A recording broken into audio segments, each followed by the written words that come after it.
Assalamualaikum warahmatullahi wabarakatuh. Pada kesempatan kali ini, kita akan membahas mengenai etika bercanda. Pernahkah kamu mendengar kalimat, "Bu, saya kan cuma bercanda, dianya aja yang baper"? Memang bercanda tuh apa sih? Yuk kita bahas bareng-bareng. Bercanda adalah salah satu bentuk komunikasi dalam pergaulan sehari-hari yang dilakukan dengan bertingkah, berkelakar, bersenda gurau, atau berseloroh.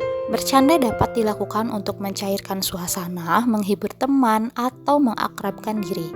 Bercanda juga dapat membantu meredakan stres atau meningkatkan koneksi dengan orang lain. Tapi pernahkah kamu merasa sedih atau tersinggung saat bercanda dengan teman? Ternyata ada hal-hal yang perlu kita hindari saat bercanda dengan teman, di antaranya yang pertama, bercanda tentang fisik seseorang. Perlu kita hindari bercanda tentang fisik seseorang, contohnya mengatakan gendut, hitam, kurus, atau lain sebagainya. Karena hal itu bisa membuat orang lain tidak percaya diri, minder, dan merasa dirinya tidak berharga. Tentunya, kita sebagai sesama manusia harus bisa saling menghargai perbedaan bentuk, warna tubuh, dan lain-lain. Yang kedua, tidak menyinggung masalah pribadi.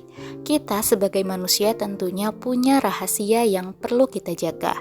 Masalah pribadi tidak seharusnya dijadikan candaan karena menyangkut privasi seseorang. Pastikan kamu untuk menjaga jarak menggunakan candaan masalah pribadi agar tidak sampai membuat temanmu kurang nyaman, bahkan sampai tersinggung. Yang ketiga, tidak menjadikan kekerasan sebagai bahan candaan.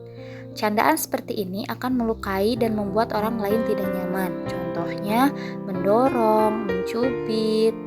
Tak jarang hal ini berawal dari bercanda tapi malah berujung kepada perkelahian. Yang keempat, tidak menjadikan nama orang tua sebagai candaan. Candaan seperti ini sering kita temukan di siswa kelas dasar dan siswa kelas menengah. Orang tua adalah sosok yang dihormati oleh seseorang. Sehingga hal ini akan membuat orang lain sakit hati dan merasa tersinggung jika nama orang tuanya dijadikan bahan candaan. Lantas, jika sudah terlanjur menyinggung orang lain, harus bagaimana? Tentunya hal yang pertama harus kamu lakukan adalah meminta maaf. Meminta maaf akan meredakan perasaan luka orang lain dan memperbaiki hubungan pertemanan. Setelah meminta maaf, hal yang harus kamu lakukan adalah tidak mengulangi kesalahan yang sama. Dan yang ketiga adalah belajar untuk lebih empati. Dengan belajar merasakan perasaan orang lain, kamu akan lebih berhati-hati dalam bertindak. Itulah beberapa hal yang perlu kita perhatikan saat bercanda dengan orang lain. Jika ada tambahan, tulis di kolom komentar ya.